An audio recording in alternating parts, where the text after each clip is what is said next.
آپ نے اپنی تعلیم سے کیا سیکھا؟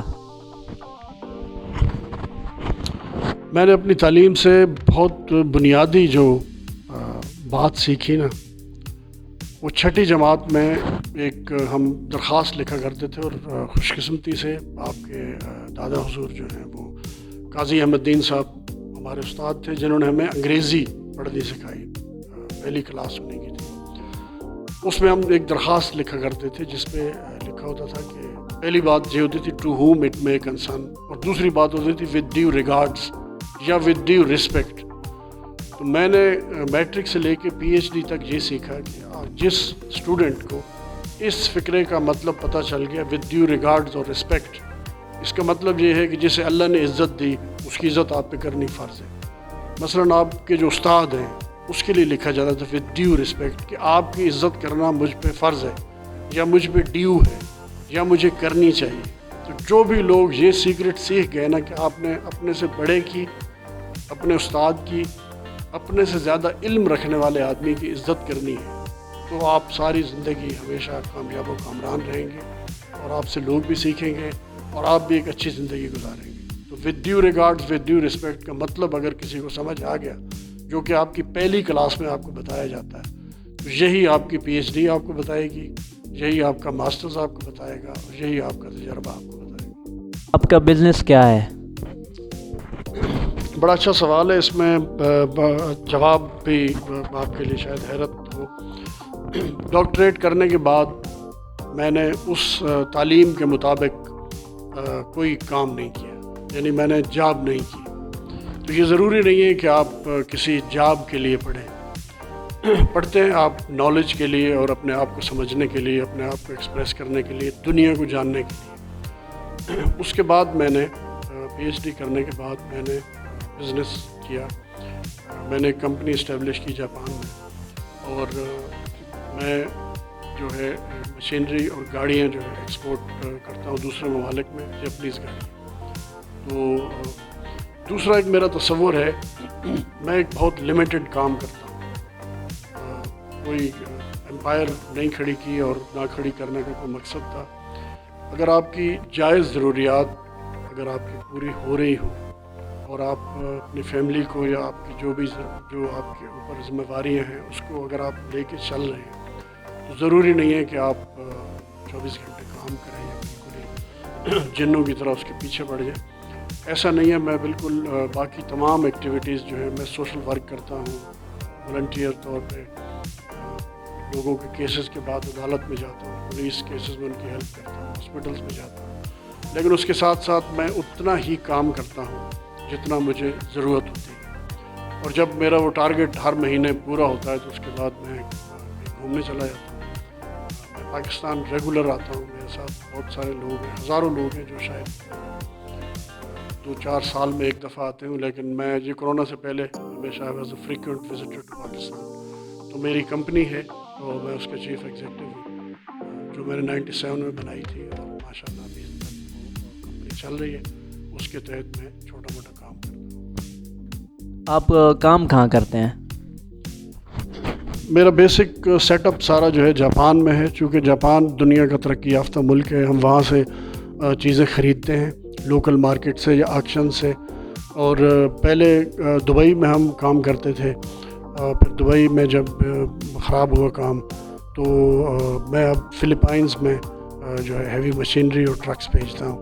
افریقہ کے لیے ہم گاڑیاں بھیجتے ہیں، اور اگر کوئی مثلا پاکستان سے بھی کوئی مجھے ریکویسٹ کرتا ہے تو ان کے لیے بھی گاڑی خرید کے ہم اسے بھیج سکتے ہیں۔ میرا جو ہیڈ آفس ہے یا جو بیسک کام کی جگہ ہے وہ جاپان ہے، لیکن انٹرنیشنلی ہم وہاں سے دنیا کے کسی بھی ملک میں جاپانی گاڑیاں یا جاپانی مشینری یا کسی چیز کا اگر آرڈر ہو تو وہ ہم وہاں پہ بھیج دیتے ہیں۔ کیا آپ نے اپنا کیریئر بدلا ہے؟ اگر بدلا ہے تو آپ کا پہلا کیریئر کیا تھا؟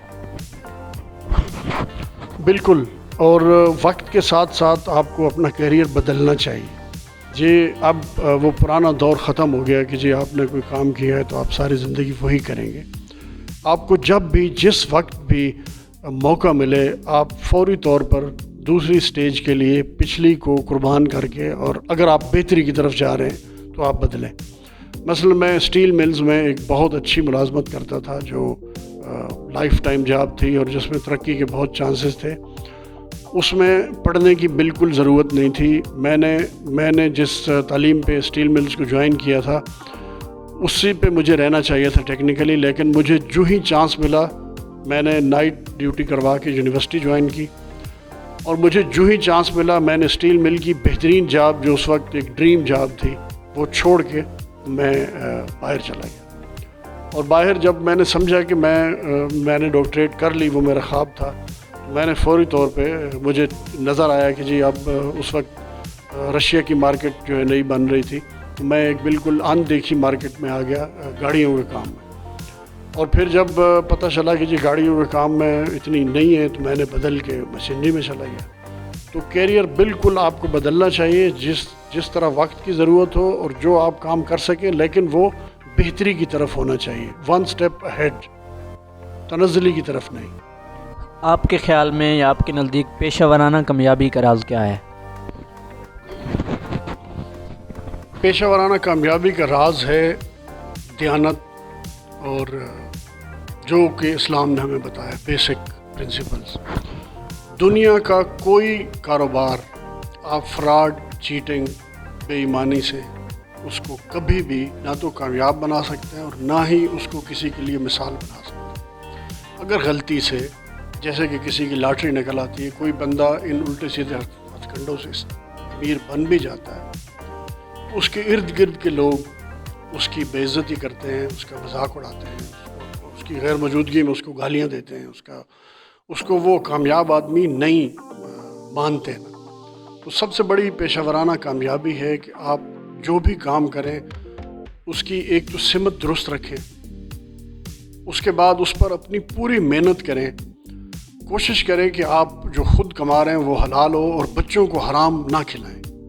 اگر آپ بچوں کو حرام طریقے سے کمائے ہوئے پیسوں پر ان کی پرورش کریں گے تو گارنٹی سے، یہ پاکستان میں نہیں ہے، پوری دنیا میں جہاں پہ بھی آپ یہ کام کریں گے آپ کی اولاد تک اس کے رزلٹس جائیں گے اور وہ اس کا بہت ہی برا نتیجہ نکلے گا۔ آپ نے نہیں دیکھا تو شاید آپ کے بچے دیکھیں یا ان کے بچے دیکھیں۔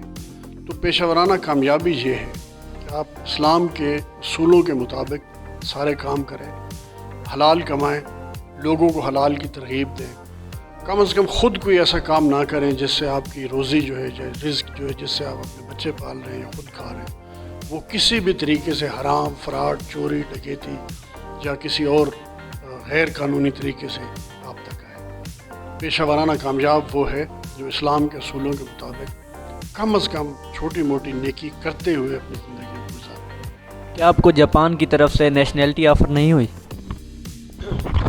پوری دنیا میں جہاں پر بھی آپ 5 سال سے زیادہ عرصہ گزارتے ہیں تو آپ اس ملک کی نیشنلٹی کے لیے اپلائی کر سکتے ہیں، اور اگر آپ کا وہاں پہ کاروبار ہے، آپ نے انویسٹمنٹ کی، اس سے بھی کر سکتے ہیں۔ خوش قسمتی سے میں تو اپنے آپ کو ایک محب وطن پاکستانی سمجھتا ہوں، میری شناخت پاکستان سے ہے، میں پاکستانی شلوار قمیض پہنتا ہوں، پاکستان کی بات کرتا ہوں باہر۔ تو نیشنلٹی جو ہے یہ آفر والی بات تو نہیں ہوتی، یہ آپ ہمیشہ کوشش کرتے ہیں دوسرے ملک کی نیشنلٹی لینے کے لیے، تو میں نے کوشش ہی نہیں کی آج تک اور نہ کروں گا، کسی بھی ملک کے لیے نہیں۔ امریکہ کے لیے بھی میں کر سکتا ہوں، کینیڈا کے لیے کر سکتا ہوں، یورپین کنٹریز کسی کے لیے بھی کر سکتا ہوں، but I want to live as a Pakistani and die as a Pakistani. Pakistani اور جاپانی قوم میں کلچر میں کیا فرق آپ محسوس کرتے ہیں؟ پاکستان کا میں جب بھی موازنہ کسی کلچر سے کرتا ہوں تو بالکل میں ہمیشہ پاکستان فرسٹ کی بات کرتے ہوئے پاکستانی اور مسلم کلچر کو پوری دنیا کا بہترین کلچر میں بتاتا ہوں، اور یہ بتانے کے لیے میرے پاس مثالیں ہوتی ہیں، میں کمپیریزن کرتا ہوں۔ میں وہاں پہ یونیورسٹیز میں یہی پڑھاتا ہوں، میں پارٹ ٹائم میں 2-3 یونیورسٹیوں میں یہ لیکچر دیتا ہوں، مسلم اور مثلاً جاپان کے اور پاکستان کے کلچر میں فرق، یا جاپان میں اور پاکستان کے مذہب میں فرق، یا جو وہاں پہ معاشرتی ڈفرینسز ہیں وہ، تو ہر ملک کا کلچر جو ہے وہ انتہائی قابل احترام اور بہت عزت کے قابل ہوتا ہے، چونکہ اس کو کروڑوں لوگ فالو کر رہے ہوتے ہیں۔ ہمارے اور جاپان کے کلچر میں فرق یہ ہے، بلکہ پاکستان اور پوری دنیا کے کلچر میں فرق یہ ہے، جو میں آپ کو اپنے گاؤں سے بتا سکتا ہوں کہ یہاں پہ ہم بہت سارے کام ایک اجتماعی رسپانسبلٹی سمجھ کے کرتے ہیں، جو کہ باہر یہ ممکن نہیں ہے۔ تو ہمارے کلچر میں فرق یہی ہے کہ یہاں پہ ہم انڈیویژول ابھی بھی پاکستان میں بھی ود آل آڈز بہت سارے کام ایسے ہیں جو ہم منحصل قوم یا منحصل گروپ یا اپنے خاندان یا سب کاسٹ کے طور پہ ہم کر جاتے ہیں، لیکن جاپان میں یا کسی بھی دنیا کے جو مہذب ممالک ہیں ان میں ایسا نہیں ہے۔ وہاں پہ جب آپ 18 سال کی عمر سے زیادہ ہو جاتے ہیں تو پھر آپ کی اپنی آئیڈینٹی ہے، آپ کے والدین مثلا جاپان کے یا میرے خیال میں دنیا کے کسی ملک کے پاسپورٹ میں آپ کے والد کا نام نہیں آتا، پاکستان کے پاسپورٹ میں ہے، وہاں پہ نہیں آتا، کچھ ممالک میں ان کی ماں کا نام آتا ہے۔ تو کلچر کا ڈفرینس یہ ہے کہ ہمارا کلچر اجتماعی ہے اور ان لوگوں کا کلچر انفرادی ہے، لیکن جو اچھی بات ان لوگوں کے کلچر میں ہے کہ وہ جو ہے بے ایمانی، فراڈ، جھوٹ، دھوکہ دہی سے پرہیز کرتے ہیں، جھوٹ نہیں بولتے، اور ہم بولتے ہیں کہ جی ہمارا کلچر اور اسلام ہمیں جھوٹ نہ بولنے کی طرف لے کے جاتا ہے، لیکن پریکٹیکل لائف میں ہم جھوٹ بولتے ہیں اور کوئی بھی ایسا کام کرتے ہیں جس سے ہمیں فائدہ ہو اور دوسروں کو نقصان ہو کسی غیر قانونی طریقے سے، لیکن اس کے باوجود ود آل آڈز ہم ہمیشہ اپنے ایک جو پریکٹیکلی جو لکھا ہوا یا جو کتابوں میں ہے یا جو ہسٹری میں ہے اس کلچر کی بات کرتے ہیں۔ اور ایسا نہیں ہے کہ سارے لوگ پاکستان میں برے ہیں، اچھے لوگ بھی ہیں، تو ڈفرینس ہے انڈیویژول اور ایک گروپ۔ ہمارے پاس ہم ایک قوم کی حیثیت سے رہتے ہیں یہاں پہ، قوم قبیلہ، چاہے وہ نیچے سے شروع ہو اور اوپر تک۔ جو جاپانی ہیں یا جو انٹرنیشنل لوگ ہیں وہ اپنے آپ سے شروع کرتے ہیں اور اسی کو کامیاب کرنے کی کوشش کرتے ہیں، تو کلیکٹیویٹی ان میں نہیں ہے، ہم میں ہے، یہ فرق ہے۔ آپ کی زندگی کا بہترین لمحہ کیا ہے؟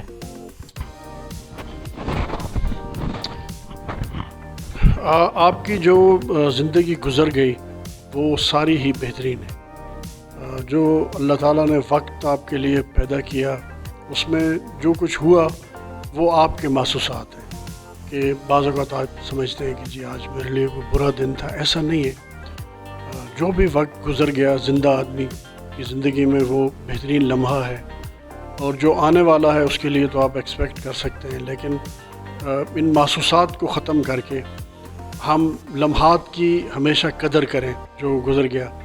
تو آپ پہ جو برا اور اچھا دونوں کام چل رہے ہیں یہ آپ کے اپنے محسوسات ہیں۔ اللہ تعالیٰ نے آپ کے لیے تمام لمحات جو ہیں وہ بہت اچھے، آپ زندہ ہیں، آپ چل پھر سکتے ہیں، آپ کھا پی سکتے ہیں، آپ محسوس کر سکتے ہیں، اپنے لوگوں کو مل سکتے ہیں، یہ سارے لمحات اللہ تعالیٰ کی طرف سے آپ پر اس کا احسان ہے۔ تو ایسا کوئی خاص لمحہ جو ہے وہ میرے خیال میں نہیں ہے کہ جو شیئر کیا جائے۔ ہر روز جب آپ نیا سورج دیکھتے ہیں تو وہ آپ کی زندگی کا ایک بہترین لمحہ ہوتا ہے۔ آپ نوجوان نسل کو کیا پیغام دینا چاہتے ہیں؟ میں ہمیشہ بہت خوش ہوتا ہوں آج آپ لوگ آئے اس جدید دور کے مطابق، آپ نے بات کی، پوچھا، یہ اس دور کی ضرورت ہے۔ اب وہ پرانے وقت گزر گئے ہیں، اب آپ کو اس نئے دور کے مطابق 2022 میں آپ کو 2022 کے مطابق گزارنا ہے۔ نوجوان نسل کے لیے میرا پیغام یہ ہے، میں بہت خوش ہوتا ہوں جب آپ یہ ینگ بچوں کی میں پازیٹیو ایکٹیویٹیز دیکھتا ہوں۔ ظاہر ہے اگر کوئی بندہ کامیاب ہے آپ اس سے پوچھیں، اور انسپائر ڈیفینیٹلی لوگ ہوں گے۔ تو میرا پیغام نوجوانوں کے لیے یہ ہے کہ آپ، بڑی خوشی کی بات ہے ہمارا علاقہ پورا جو ہے یہ کرائم فری اور ایک اچھی جگہ ہے، یہاں پہ آپ کے پاس آگے بڑھنے کے تمام مواقع اور تمام چانسز اسی طرح سے ہیں جس طرح باقی پاکستان میں لوگوں کے پاس ہے۔ تو آپ اپنے جو دستیاب وسائل ہیں ان کو استعمال کرتے ہوئے کبھی بھی یہ نہ سوچیں کہ جی میں چونکہ کلری سے ہوں تو میں سوئٹزرلینڈ نہیں پہنچ سکتا۔ میں نے آپ کو پہنچ کے دکھایا ہے ہر جگہ پہ، اسی جگہ سے جا کے، اسی جگہ سے بلانگ کر کے۔ تو کبھی بھی آپ ہمت نہ ہاریں۔ آپ جس بھی اسکول میں پڑھ رہے ہیں، جس بھی کلاس میں ہیں، اس میں کوشش کریں کہ آپ ابھی کمپٹیشن کا دور ہے، اب آپ نے نمبر لینے ہیں، تو آپ کو اگر ایف ایس سی میں میڈیکل میں آپ نہیں جا سکے تو یہ سوچیں کہ کچھ لوگ جو گئے، ہزاروں لوگ گئے ہیں ڈاکٹر بنیں گے، تو کوئی کمی رہ گئی نا۔ کبھی بھی کسی سفارش کا یا کسی معجزے کی توقع نہ کریں۔ آنے والا دور جو ہے وہ کمپٹیشن کا ہے۔ آپ یہاں پر بیٹھ کر بھی آپ وہ کام کر سکتے ہیں جو امریکہ میں بیٹھ کے لوگ کر رہے ہیں. آپ آن لائن بہت سارے کام کر سکتے ہیں. آپ کمپیوٹر کی پروگرامنگ کی طرف آپ جا سکتے ہیں. یہ میل کھولنا چلانا فیس بک دیکھنا یہ کوئی کمال نہیں ہے, کوئی بھی کر سکتا ہے. آپ کریٹیوٹی کی طرف جا سکتے ہیں. میں ایک بچے کو کل دیکھ رہا تھا, وہ ویژول ایفیکٹس کی اور اس کی ایڈیٹنگ کی طرف بہت بہترین طریقے سے کام کر رہا تھا. لوگ یوٹیوب پہ کام کر رہے ہیں, لوگ جو ہیں وہ چھوٹی چھوٹی ٹک ٹاک پہ ویڈیوز بنا رہے ہیں, ایکٹنگ کرتے ہیں. اس کا مطلب ہے سارے کام کر سکتے ہیں. تو آپ ایک تو اپنے دل میں یہ بات پکی طرح سے بٹھا لیں کہ آپ نے جو کچھ بھی بننا ہے وہ آپ کے والدین آپ کو نہیں بنا سکتے. اگر یہ والدین بنا سکتے ہوتے تو یہ جو پیسے والے لوگ ہیں ان کے سارے بچے ڈاکٹر ہوتے, سارے لوگ فوج میں چلے جاتے. ایسا نہیں ہے. فوج میں جانے کے لیے آپ کو محنت کرنی ہے, آپ کا قد بت ہونا چاہیے, آپ کی باڈی ہونی چاہیے, آپ بہترین ہونے چاہیے ہر حالت میں. تو یہ دیکھنا ہے کہ آپ نے ہمت نہیں ہارنی, کسی سفارش کسی معجزے کی توقع نہیں کرنی. اپنے والدین پہ کبھی الزام نہیں ڈالنا کہ جی انہوں نے ہمیں کوئی اچھا موقع نہیں فراہم کیا. میٹرک تک تو ہر والدین اپنے بچوں کو پڑھاتا ہے. اس کے بعد اگر میٹرک تک بھی نہیں بھی گئے تو آپ باہر جا کے خود کام بھی کریں اور پڑھیں بھی. کسی قسم کے کام کرنے میں آپ شرمندگی محسوس نہ کریں, وہ وقتی لمحہ ہوتا ہے. پریزیڈنٹ اوباما جو ہے وہ پریزیڈنٹ شپ جس دن اس نے چھوڑی اس نے جا کے اپنی یونیورسٹی جوائن کر لی, ابھی بھی وہ ٹیچر ہے وہاں پہ. تو ہمیں بھی یہی کرنا ہے. اگر آپ نے کامیاب انسان بننا ہے, اگر آپ نے زندگی کامیابی سے گزارنی ہے تو آپ کمپٹیشن کے اندر آئیں. آپ کو کے اندر مقابلے کی طاقت ہونی چاہیے. آپ کے اندر اگر 500 لوگوں میں سے آپ انٹرویو یا ریٹن ٹیسٹ دے رہے ہیں تو آپ کو ٹاپ 3 میں جانا چاہیے تاکہ آپ کی سلیکشن ہو. کبھی بھی یہ نہ سوچیں کہ میری سفارش کی وجہ سے میں رہ گیا نا, ایسا نہیں ہے. ایک کسی نے فیکٹری لگائی ہے اور وہ اس نے 5 آدمی سفارشی انجینئر رکھ لیے تو اس کو 1 یا 2 انجینئر چاہیے جنہوں نے اس کی فیکٹری کو چلانا ہے, اور وہ انجینئر وہ آپ ہو سکتے ہو. اس کی مجبوری ہے کہ وہ آپ کو جاب دے, ورنہ وہ جو 5 سفارشی رکھیں وہ بھی بھوکے مریں گے اور پروجیکٹ بھی ختم ہو جائے گا. ہر کام کے اندر آپ کی سپیس ہے. دنیا کا کرپٹ سے کرپٹ ترین معاشرہ بھی آپ کی محنت کو نہیں رد کر سکتا. تو آپ نے کمپٹیشن کر کے you should be in the top 10 اور ٹاپ 3, پھر آپ کو کوئی بھی نہیں روکے گا. یہ ہو ہی نہیں سکتا کہ آپ ایک بہترین اسٹوڈنٹ ہوں کسی بھی شعبے میں اور آپ کو جاب نہ ملے, یا آپ CSS کریں, آپ دوسرے کاموں کی طرف جائیں. اب تو اس دور میں تو بہت سارے ڈپارٹمنٹس آ گئے ہیں. آپ نے کبھی سنا نہیں ہوگا کہ جی وائلڈ لائف کوئی ڈپارٹمنٹ ہے, اب ان کے لوگ آپ کو نظر آ رہے ہیں. آپ نے کبھی سنا ہوگا سوشل ویلفیئر کوئی ڈپارٹمنٹ ہے, وہ بھی بیٹھے ہوئے ہیں. بہت سارے یہ ڈپارٹمنٹ پہلے سے تھے, لیکن پہلے چور حکومتیں تھیں, لوگوں کو چانس نہیں ملتا تھا. اب تو جو بھی آئے گا, عمران خان جو اسٹینڈرڈ سیٹ کیا ہے اس سے اسے بہتر کرنا پڑے گا. اس کی حکومت کامیاب یا فیل کا مسئلہ نہیں ہے, لیکن اس نے کم از کم لوگوں کو ان کی جو پاور ہے, جو اوقات ہے, جو آپ کی جس پہ آپ سٹینڈ کرتے اس نے بتا دی ہے. نوجوان نسل کے لیے پیغام ہے کہ بی ان دا ٹاپ 10, اور پھر آپ کا راستہ دنیا کی کوئی طاقت کسی جگہ پہ جانے سے نہیں روک سکتی.